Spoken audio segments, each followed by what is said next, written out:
Deacon stabbed to death at Transitional home for men on Long Island.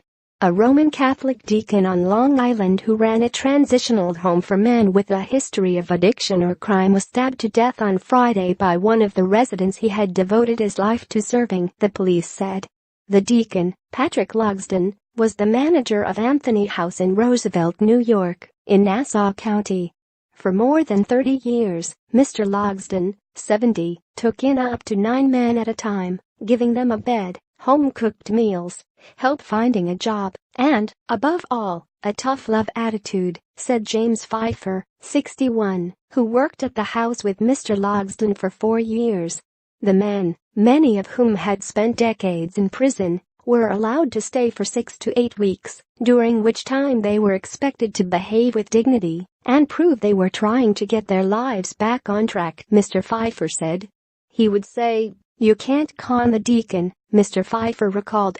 Mr. Logsdon, who was known as Deacon Pat, would walk around town to check up on residents and make sure they were not getting into trouble.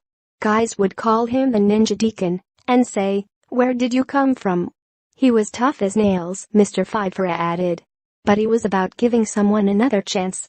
The police were called to the house just before 10:30 p.m. on Friday, and they found Mr. Logsdon on the floor with multiple stab wounds, the Nassau County Police Commissioner, Patrick Ryder, said at a news conference on Saturday. Mr. Logsdon was pronounced dead at the scene.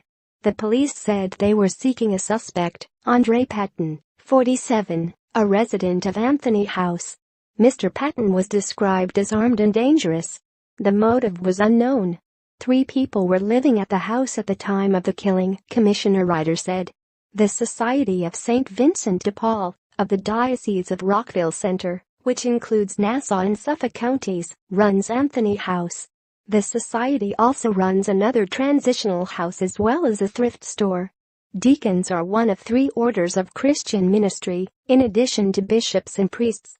Deacons are able to perform most functions of priests, including the distribution of Holy Communion. In a statement on Saturday about Mr. Logsdon, the diocese said, even at the time of his death, he was carrying out the gospel message of caring for the poor as he has done faithfully for 33 years. Let us seek healing and comfort in the one true God during this time of great loss. Mr. Logsdon's faith was the driving force behind his work, but with the exception of a sign outside the house that said "Pray hard," he never imposed that faith on his residents, Mr. Pfeifer said. The deacon's acts of ministry extended far beyond the work of Anthony House. He spent hours each day on the phone with prisoners, some of whom were serving life sentences and would never have the chance to enter Anthony House and find help. He had a crick in his neck from propping the phone in between his neck and his chin, Mr. Pfeifer said. Mr. Logsdon didn't foot the bill for all of those calls, though. One man in nearby Garden City, who had once asked the deacon to pray for his son, was so grateful to him that he paid the bill each month, Mr. Pfeifer said. The men Mr. Logsdon helped often did not believe they would find a job or stable housing. Mr. Logsdon was more optimistic, but was never naive, Mr. Pfeifer said. He was well aware of the risks of working with men who had spent time behind bars. Deacon Pat always knew that this could happen, he said. He did not have rose-colored glasses doing this work. He wasn't scared, but he was wary. That wariness never deterred the deacon from his work, Mr. Pfeifer said.